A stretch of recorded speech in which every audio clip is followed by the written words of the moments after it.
Welcome back to 5 Minutes of X, where mutant powers are cool until you realize you can no longer eat cake.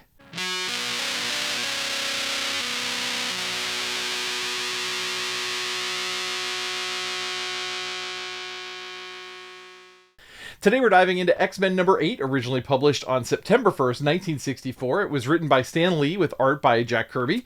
Let's kick this off with today's spotlight, Unus the Untouchable. Unus, or Gunther Bane, has popped in and out of many X stories over the years, always as a villain, and is always defeated in a similar way. Unus has the ability to not be touched by anything he does not wish to be touched by, but this power proves unstable as time and time again he loses the ability to touch anything, and it's a major problem for him. After his introduction here, he does join up with the Blob and a few other villains. His powers are consistently out of control, though, which from a mutant perspective is super cool. So far, all of the mutants we've come across have suppressible powers that allow for people to at least function. We'll see this on occasion as we go forward, but I love the fact that not all mutant powers are usable. In fact, some of them actually make life harder. Unus was depowered on M-Day, lived on Genosha for a while, and popped up on Krakoa. The last time we saw Unus, he was on his way to Arakko to assist Apocalypse, and I don't believe he has been seen since. He could be dead or in the White Hot Room. That's where a lot of mutants ended up after the Hellfire Gala massacre at the end of the Krakoa era. As I say this, I recognize that if you aren't a longtime X-Men fan, none of what I just described will make any sense. M-Day, Krakoa, Arakko, Genosha, all those places and stories happened over the X-Men arcs from basically the 80s onward. Hang in tight there. I guess we'll get there. So for today's story, we open in the Danger Room, where Scott is running the X-Men through some pretty goofy training drills. It feels like Stan started with the Danger Room just to have a familiar setting, but didn't have any new ideas for it. Hey, it's Jordy from the future. I totally forgot to mention in my review that this is the first issue where Bobby is less of a snowman and more of an iceman. It only kind of is mentioned in one panel, but it is a great upgrade for his character, so I'm going to mention it here, and then we're going to update his little icon so that he's an actual Iceman instead of just a lame snowman. Dodging obstacles, both Scott and Jean pine silently for each other. It's just more mutant love that neither one will admit. After the training, Hank and Bobby head to New York for a little R&R. They spot a kid stuck on a water tower, like on a roof, and Hank, out of costume, climbs up to save him. The rescue should be kind of like a heroic moment, but the crowd quickly turns on them, accusing Hank of manipulating public opinion. It's a weirdly aggressive shift, but it leads to a powerful moment. Back at the mansion, Hank tells Scott he's done with the X-Men. While he won't side with Magneto, he's starting to agree with him, and just like that, Hank McCoy quits the team. A quick continuity note here. Scott calls Professor X, who is sitting in his subterranean wheelchair, and mentions he's still hunting for Lucifer, the man responsible for his paralysis. It's kind of a small moment, but it's nice to see that thread picked back up. I really liked it.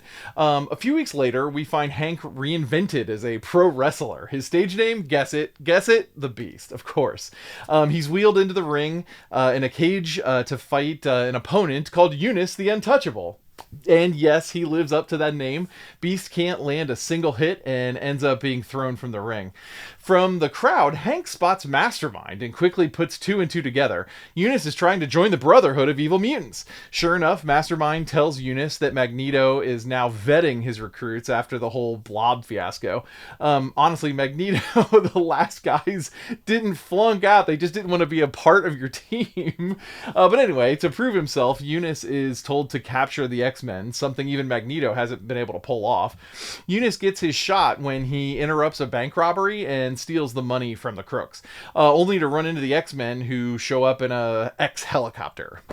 So the fight doesn't go well. It turns out the Untouchable is a real tactical problem. Cyclops gets yeeted into the air, prompting a call for Jean to execute something called Maneuver G5, which apparently means catch your teammates and set them down gently.